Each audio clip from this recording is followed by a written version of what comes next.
नमस्कार, India news Haryana पर आप देख रहे हैं न्यूज रूम लाइव और मैं हूं आपके साथ आयुष चित्रांश। चलिए न्यूज रूम लाइव की शुरुआत इस वक्त की बड़ी और अहम खबर के साथ करते हैं। यमुनानगर से बड़ी जानकारी है, जहां पे नशे के खिलाफ लगातार अभियान चलाया जा रहा है और नशा तस्करों पर यमुनानगर में पुलिस ने शिकंजा कसा है। ये बड़ी जानकारी है। यमुनानगर में नशा तस्करों को पुलिस ने गिरफ्तार किया है।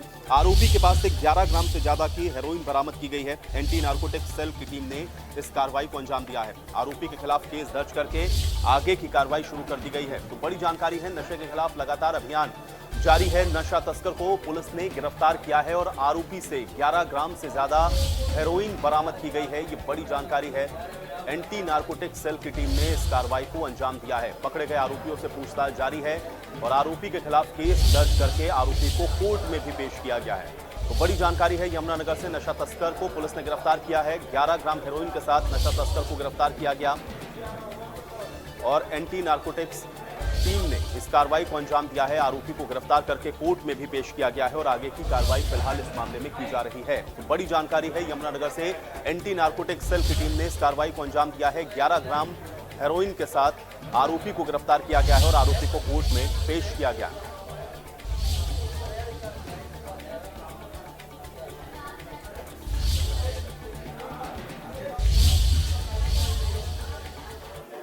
और चलिए इसी के साथ अगली बड़ी खबर का रुख कर लेते हैं। तो बड़ी जानकारी आप तक पहुंचा रहे हैं, हिमाचल प्रदेश के अध्यादेश के खिलाफ प्रस्ताव को पास किया गया है। ये बड़ी और अहम जानकारी आप तक पहुंचा रहे हैं। तो हिमाचल सरकार ने अध्यादेश को जो पेश किया उसके खिलाफ आपको बता दें कि प्रस्ताव है जो कि आज पेश किया गया है। ये प्रस्ताव पास हो गया है। मुख्यमंत्री बोले हैं हिमाचल प्रदेश ने जो अध्यादेश पेश किया है वो अवैध है। ये बड़ी जानकारी है। हिमाचल के अध्यादेश से हरियाणा पर बोझ बढ़ेगा और सीएम ने केंद्र सरकार से इसमें हस्तक्षेप करने की मांग भी की है। तो बड़ी जानकारी और बड़ी खबर आप तक पहुंचा रहे हैं। पड़ोसी राज्यों पर सेस के संबंध में यह अध्यादेश लाया गया है और इसका विरोध किया जा रहा है अब, और मुख्यमंत्री ने यह भी कहा है कि केंद्र को इसमें हस्तक्षेप करना चाहिए। तो चंडीगढ़ में यह बड़ी जानकारी है। मुख्यमंत्री हिमाचल प्रदेश के अध्यादेश को अवैध बताया और इसको लेकर के एक प्रस्ताव पारित किया गया है। यह बड़ी और अहम जानकारी है।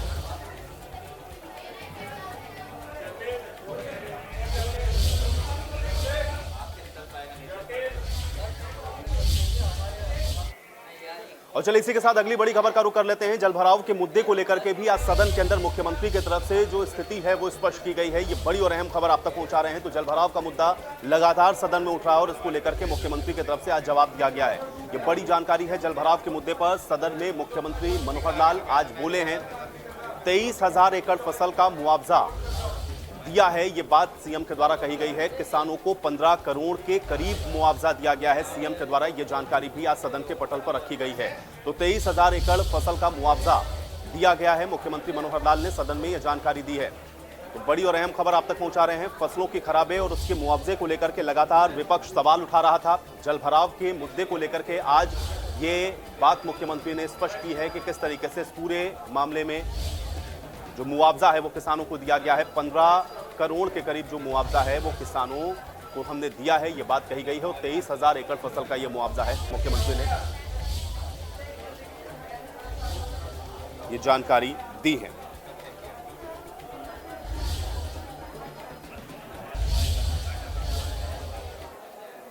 तो आपको बता दें कि विधानसभा में बजट सत्र का आज आखिरी दिन है और आज बजट सत्र के आखिरी दिन जल संरक्षण के मुद्दे पर मुख्यमंत्री ने आह्वान किया है। मुख्यमंत्री ने प्रदेशवासियों से अपील की है कि जल संरक्षण करना बहुत जरूरी है और जल संरक्षण आने वाली पीढ़ियों के लिए भी बेहद आवश्यक मुख्यमंत्री के द्वारा बताया गया है। उन्होंने पानी बचाने की अपील की है। इसके अलावा यमुनानगर से विधायक घनश्याम दास अरोड़ा ने स्थानीय मुद्दों को सदन में उठाया है। निकाय मंत्री कमल गुप्ता ने इसका जवाब दिया है। बीजेपी विधायक लीलाराम ने सड़क का मुद्दा उठाया है। इसके अलावा फिरोजपुर झिरका से कांग्रेस के विधायक हैं मामन खान, जिन्होंने नशे के मुद्दे को सदन में उठाया और उन्होंने बढ़ते नशे पर लगाम लगाने की मांग की है। साथ ही उन्होंने ये भी कहा है कि नशे के कारोबार में नाबालिग युवा और युवतियां शामिल हो रहे हैं, वो इसकी गिरफ्त में आ रहे हैं। कैथल शहर में 4 लेन बनाने की मांग पर भी डिप्टी सीएम दुष्यंत चौटाला ने कहा कि शहर में अंबाला रोड से तितरम रोड तक ट्रैफिक का सर्वे कराया जाए और अगर वाहनों की संख्या नियम के तहत है और जमीन उपलब्ध है तो सरकार इस पर विचार करेगी। ये बात भी आज कही गई है। तो जन सरोकार के कई मुद्दों को आपने देखा कि आज उठाया गया है अलग अलग विधायकों के द्वारा, जिसका जवाब संबंधित विभागों के मंत्रियों के द्वारा भी आज सदन में दिया गया है।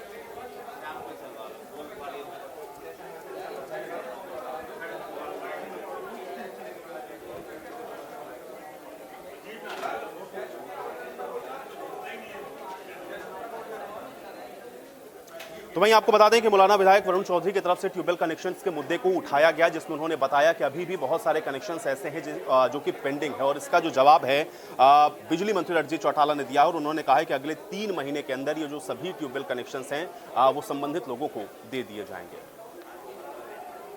माननीय मंत्री जी ने बताया कि 15 मार्च 2023 तक प्रदेश में 80,428 ट्यूबवेल कनेक्शन पेंडिंग है।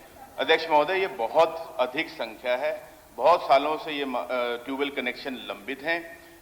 ना तो ये सर राइट टू सर्विस में, मेरा ये भी प्रश्न है सर कि ये राइट टू सर्विस में इन कनेक्शंस को क्यों नहीं लाया जाता? जब बाकी तरह के जो बिजली के कनेक्शन हैं वो राइट टू सर्विस के अंतर्गत आते हैं, तो किसान का ट्यूबवेल कनेक्शन भी राइट टू सर्विस के अंदर आना चाहिए, क्योंकि सर ऐसे आय दुगनी नहीं होगी सर। बिना पानी के, बिना ट्यूबवेल कनेक्शन के किसान की आय दुगनी होने वाली नहीं सर। जो पोल्स और तारें लगाने के लिए सर पूरे प्रदेश में एक ही कंपनी को ठेका दे रखा है सर, जो कि निर्धारित समय में वो काम नहीं कर पा रहे हैं, जिसके कारण से ये जो इतने सारे ट्यूबवेल कनेक्शन हैं वो लंबित पड़े हैं सर। 2014 से लेकर सर आज 2023 तक सर ये 80,428 कनेक्शन है सर। एक ही कंपनी को सर क्यों ये ठेका दिया हुआ है सर? वो क्योंकि खेत सर बहुत थोड़े से समय के लिए खाली होता है, उसी समय में खब्बे लगाए जाते हैं, उसी समय में तारें लगाई जाती हैं। अब वो क्योंकि एक ही कंपनी है वो काम कर ही नहीं पा रही है सर। क्या कसूर है सर हरियाणा प्रदेश के किसान का कि उसको समय से ट्यूबवेल कनेक्शन नहीं दिए जा रहे? इतने कनेक्शन पेंडिंग नहीं है, जो सारे कनेक्शन थे सब दे दिए गए। 4722 रहे। 1 मिनट आप मुझे अप्लाई करने दें, उसके बाद पूछिएगा।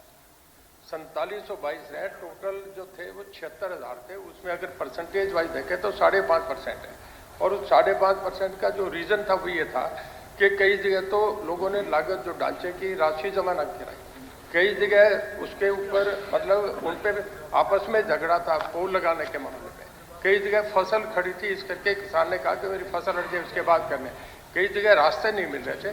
5% ऐसे कनेक्शन है। एक तो आपकी जो इन्फॉर्मेशन है वो गलत है, और उनका हम मार्च मतलब अप्रैल 30 तक हम सारे कनेक्शन कर देंगे। जो हमने कनेक्शन देने जो करे हैं वो 18 तक जिनके पैसे जमा थे उनके दे रहे हैं। इनके तो अभी पैसे नहीं जमा हुए, ये तो इन्होंने अप्लाई करा है। 1 मिनट 18 के बाद जिन्होंने अप्लाई करा है ये 19, 20, 21 के हैं। ये 61,000 कनेक्शन अलग है जो आप कह रहे हैं, वो 47 के अलावा है।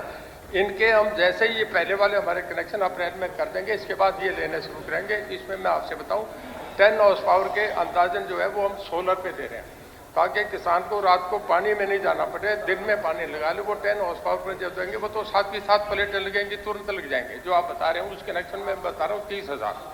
बाकी जो कनेक्शन है वो अगले 3 महीने में 8 मोटर अप्रूव्ड मोटर्स हैं जो 3 साल लेगा। हम ऐसे भी कोशिश करें कि काउंटर पे पैसा ले, हमारा JESDO जाके मौके। तो मैं आपको बता दें कि ट्यूबवेल के पेंडिंग कनेक्शंस को लेकर के आज सदन के अंदर मुख्यमंत्री के द्वारा भी जवाब दिया गया है। मुख्यमंत्री ने ट्यूबवेल के इन पेंडिंग कनेक्शंस को लेकर के क्या कुछ कहा, आइए आपको सुनवाते हैं।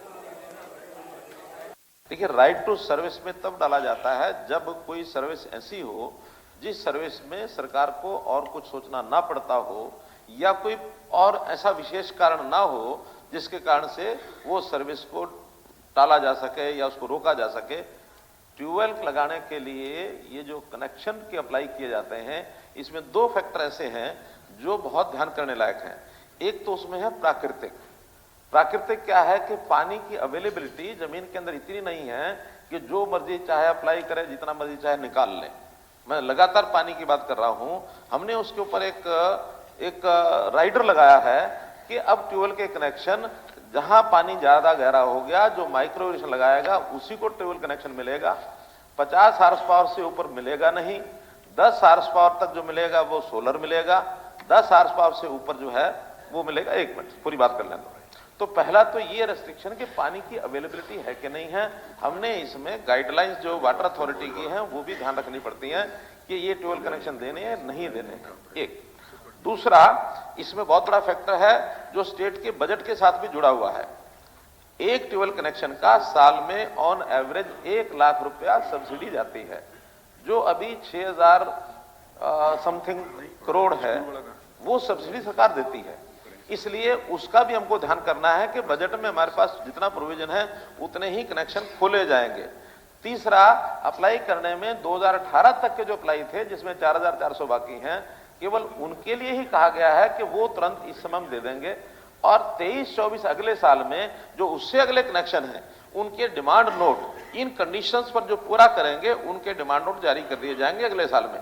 डिमांड नोट जारी करने का मतलब है जैसे जैसे हमारे पास अवेलेबिलिटी होगी पानी की, जैसे जैसे अवेलेबिलिटी होगी सब्सिडी देने की, उस हिसाब से डिमांड नोट जारी करेंगे। लेकिन अभी 4400 जो है वो तुरंत जो है वो जारी कर दिए जाएंगे, ये हमारा। तो वहीं आपको बता दें कि कांग्रेस विधायक बीबी बत्रा की तरफ से भी एचपीएससी में पशु मत्स्य चिकित्सकों की भर्ती को लेकर के सवाल पूछा गया, जिस पर कृषि मंत्री जेपी दलाल ने यह जवाब दिया कि यह पूरा मामला कोर्ट के अंदर विचाराधीन है, इसलिए इसका जवाब नहीं दिया जा सकता। ऐसा रूल नहीं है कि मैटर सब जुडिस हो तो डिस्कस नहीं हो सकता। आपकी इस कॉन्स्टिट्यूशन के अंदर कहीं नहीं लिखा हुआ कि मैटर सब जुडिस है, आप नहीं हो सकता। जो नहीं हो सकता, जो नहीं, आप पावर और सेक्टर को छोड़ दो। ये जैसे विद ए पर्टिकुलर इंस्टांस के साथ वो तो उन्होंने लिख दिया होगा इस बात के लिए, पर मुद्दे की बात है, question of carrier of the students है। चलो मैं 25 सवाल गलत हैं और कमीशन ने मान लिया, आप सब जुडिस की बात करते हैं। 25 बच्चों के साथ 100 में 25 सवाल गलत हैं। ये मुद्दा माननीय पंजाब और हरियाणा उच्च न्यायालय में 2023 की याचिका संख्या 2710 में 9/2/23 को अंतरिम आदेश द्वारा सुनवाई की गई। आगामी तारीख दी गई 13/23 स्टे दिया हुआ है और हमारे रूल ऑफ प्रोसीजर में ये लिखा हुआ है 46 नंबर में, आप देखिए, जिसका 10वां पॉइंट है कि कोई भी मुद्दा कोर्ट में हो तो उसकी चर्चा यहाँ नहीं हो। तो इसलिए अध्यक्ष महोदय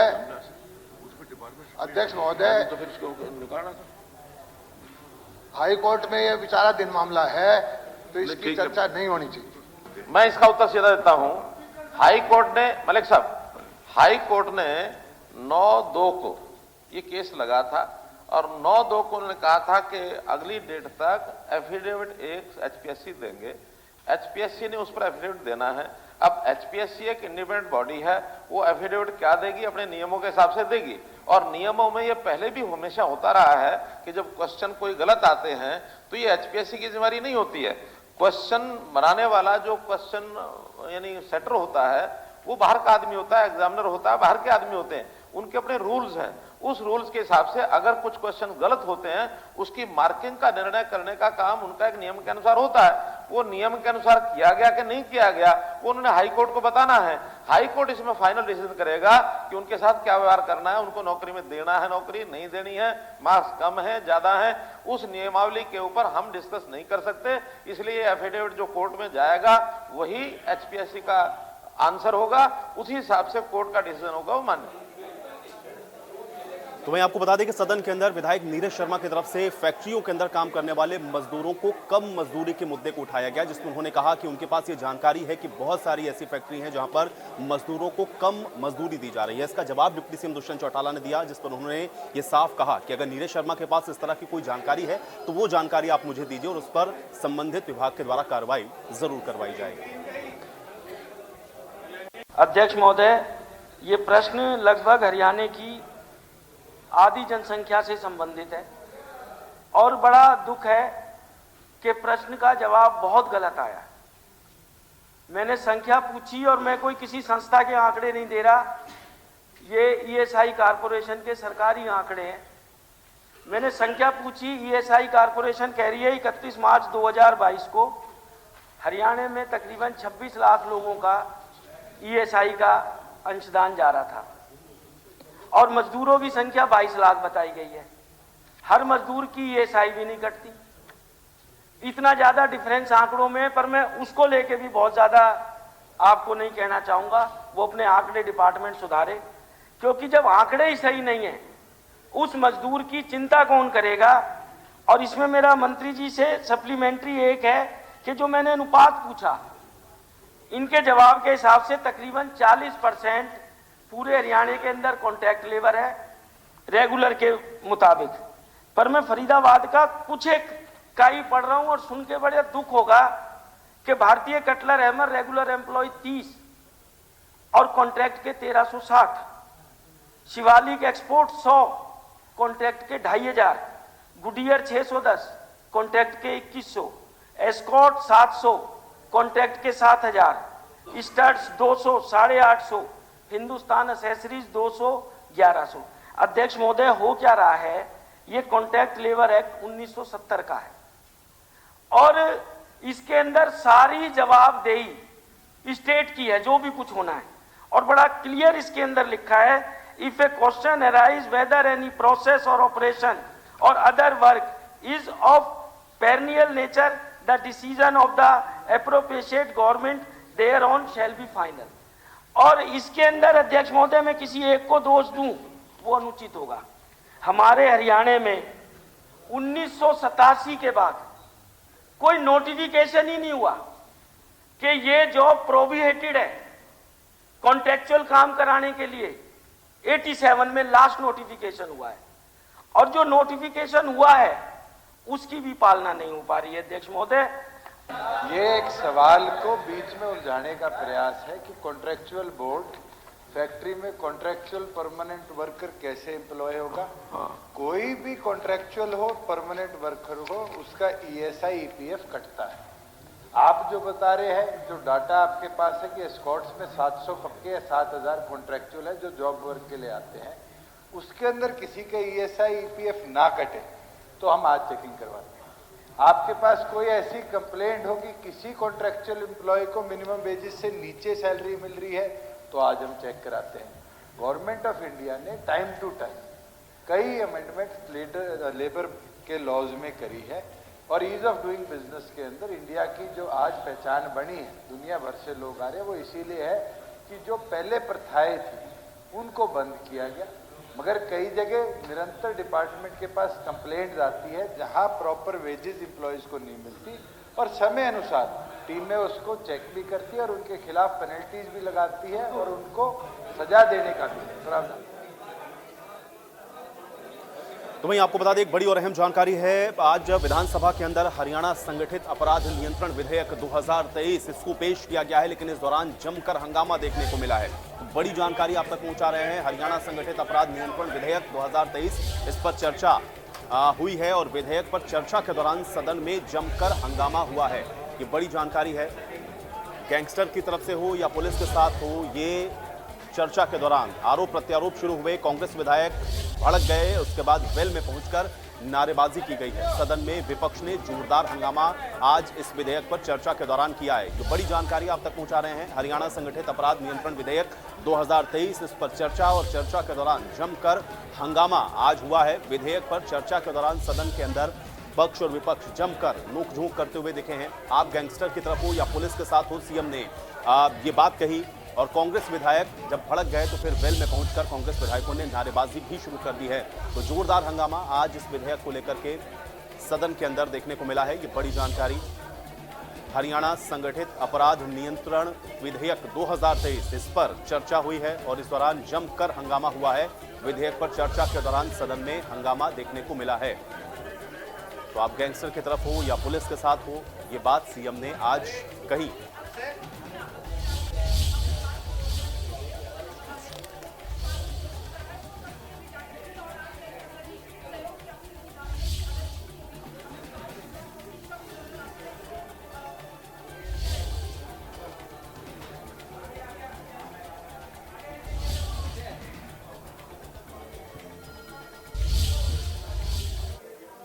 तो वहीं आपको बता दें, आज सदन के अंदर नशे का भी मुद्दा जमकर उठा है, जिसका विधायक मामन खान ने जिक्र किया और मामन खान ने कहा है कि नशे का जो मामला है वो बेहद गंभीर होता हुआ नजर आ रहा है कि उसमें जो युवा हैं वो धीरे धीरे संलिप्त होते हुए नजर आ रहे हैं, जिसका जवाब भी जो संबंधित विभागों की तरफ से दिया गया है, जिसमें यह कहा गया है कि इस पर रोकथाम लगाने के लिए सरकार लगातार प्रयास कर रही है और इसमें सभी की सहभागिता जरूरी है। मैं ये कहना चाहता हूँ कि जो मैंने ये क्वेश्चन पुटअप किया है, मेवात भी उड़ते पंजाब की राह पे चल रहा है। यहाँ पर भी करोड़ों रुपए की हीरोइन, गांजा, विदेशी तस्कर पकड़े जा रहे हैं, लेकिन पुलिस केस तो दर्ज करती है, मगर नशा तस्करी को रोकने के लिए पुलिस का कोई ठोस कदम नहीं उठा रही है। जो लोग इस नशा तस्करी में शामिल हैं, उन तस्करों को जल्द से जल्द अभियान चलाकर तस्करों को पकड़ा जाए। उड़ीसा में से अभी 2 ट्रक गांजा नहू पुलिस ने पकड़ा था। दूसरे राज्यों से आकर मेवात में तस्कर अलग अलग नशे की सामान बेचते हैं। हमारे नौजवान इस नशे में दलदल में फंसते जा रहे हैं और जिससे नौजवानों का भविष्य अंधकार में जा रहा है। बीते 20 मार्च 2023 को भी माननीय मुख्यमंत्री की जो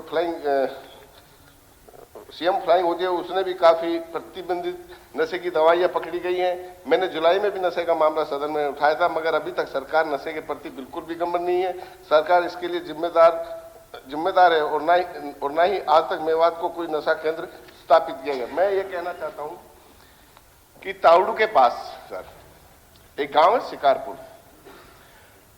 तावड़ू शहर से मात्र 2-3 किलोमीटर दूर है। सदर थाना में बीते 1 साल में करीब 13 एनडीपीएस एक्ट मुकदमे दर्ज हुए हैं नशे के, जिनमें 5 गांव शिकारपुर से सीधे जुड़े हुए हैं।